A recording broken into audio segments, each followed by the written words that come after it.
Hello friends, I am Dr. Poonam Kela, working as Assistant Professor at PS Modern College of Pharmacy, Nigri. Today I am going to conduct a lecture on surgical prophylaxis. So before moving towards the surgical prophylaxis, we should know what are the complications of surgery. In that, the infection is the most common complication of surgery. The surgical site infection, that is SSI, occurs in approximately 3% to 6% of the patient and prolong hospitalization by an average of 7 days. The SSI are the third most frequent cause of nosocomial infection, that is hospital acquired infection among hospitalized patients, and the primary cause of nosocomial infection in surgical patients.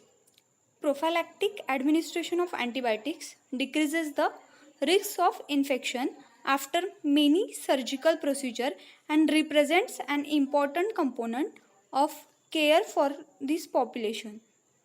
The antibiotic administration prior to the contamination of previously sterile tissue or fluid are called prophylactic antibiotics. The goals of the therapy is prevent an infection from developing. Then second is eradication of distal infection. Third is lowers the risk for subsequent post-operative infection. Fourth one is prevention of hospital acquired infection is a major goal of antibiotic prophylaxis.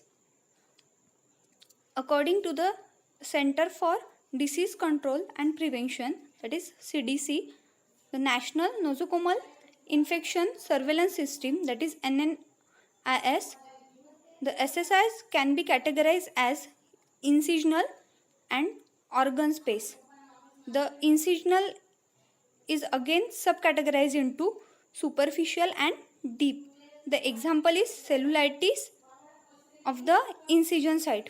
The superficial involves only the skin or subcutaneous tissue. In deep, facial and muscle layer is included. The organ space SSI can involve any anatomic area other than the incision site. For example, a patient who develops bacterial peritonitis after bowel surgery has an organ space SSI. By definition, SSI must occur within 30 days of surgery. If a prosthetic implant, means artificial implant, is involved, a deep incisional or organ space SSI can be reported up to 1 year from the date of surgery. The risk of SSI incidence depend on both procedure and patient related factor. The NRC, that is National Research Council, classify system propose that the risk of an SSI depend on the microbiology of the surgical site, presence of a pre-existing infection, likelihood of contaminating previously sterile tissue during surgery, then event during and after surgery. Here I have shown with the help of diagram the classification of surgical site infection. In that it is mainly divided into two types, incisional and organ space. In incisional it is again divided into superficial and deep. If skin and subcutaneous tissue is involved, then it is superficial incisional SSI. If the deep soft tissue, that is fascia and muscles, are involved, then it is deep incisional SSI. And if the organ are involved, then it is organ space SSI. The National Research Council wound classification is of 4 types: clean, contaminated, and dirty. If the wound is clean, that is no acute inflammation or transection or gastrointestinal, oropharyngeal, genitourinary, biliary or respiratory tract, elective case, no technique break, then there is no indication of antibiotic unless high risk of procedure. Then second is clean contaminated. In that the control opening of the infectious tract with minimal spillage, minor technique break, clean procedure performed emergently or with major technique breaks, then prophylactic antibiotic is indicated.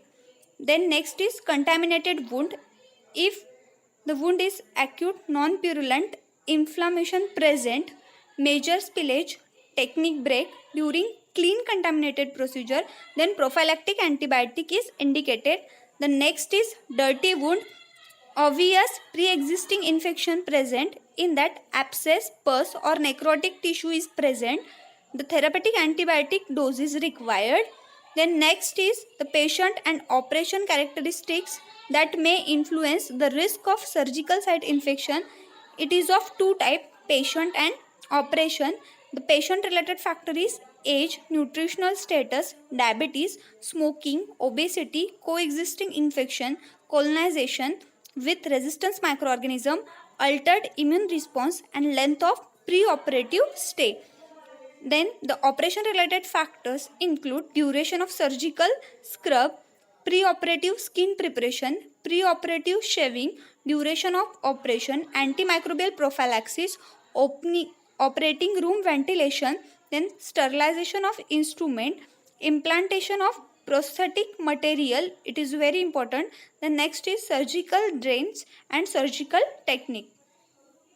Here I have mentioned some example, the surgery, in that the pathogen which may cause the infection, the recommended prophylactic regimen and some important advice during the administration of prophylactic drugs. So you have to mug up all these antibiotic regimen for the different surgery. I have taken this information from this book. Thank you so much for patient listening.